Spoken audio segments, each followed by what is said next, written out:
ஹே வாசவி, எல்லோருக்கும் இனிய காலை வணக்கம். இன்று 20வது ஸ்லோகம்.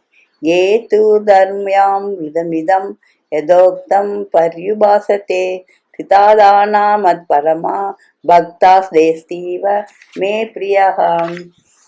சிரத்தையுடைய எவ்வன்பர் என்னையே கதியாக கொண்டு அமிர்தம் போன்ற இத்தர்மத்தை ஈண்டுரைத்தபடி கடைபிடிக்கிறார்களோ அவர்களே எனக்கு மிகவும் பிணியமானவர்.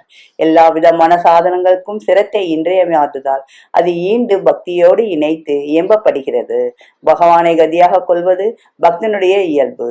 அதனால் அவன் செயலற்றவன் ஆகி விடுகிறான் அல்லன். தர்மத்தை உறுதியாக அனுஷ்டிக்கிறான். அருளோடு முக்தி என்னும் பெருநிலம் தர்மத்தினின்று வருவதால் தர்மமே அமிர்தத்துக்கு ஒப்பாகிறது. தர்மத்தை கையாளுபவன் யாரும் அழிந்து பட்டு போக மாட்டான்.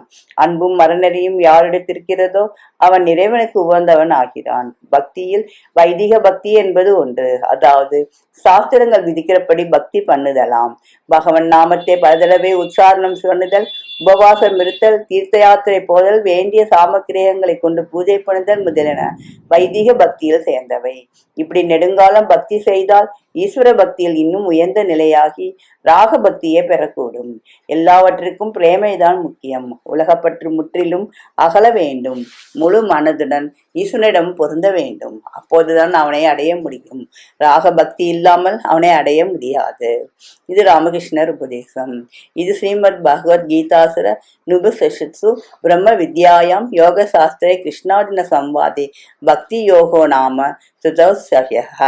பிரம்ம வித்தியை போட்டுவதும் யோக சாஸ்திரமானதும் ஸ்ரீ கிருஷ்ணார்ஜுன சம்வாதமாக வந்துள்ளதுமாகிய பகவத்கீதை என்னும் உபனிஷத்தின் கண் பக்தி யோகம் என்ற 12ஆம் அத்தியாயம் நிறைவுற்றது. நன்றி, வணக்கம். இப்படி லதா ஸ்வரூபம் விருத்தாச்சலம்.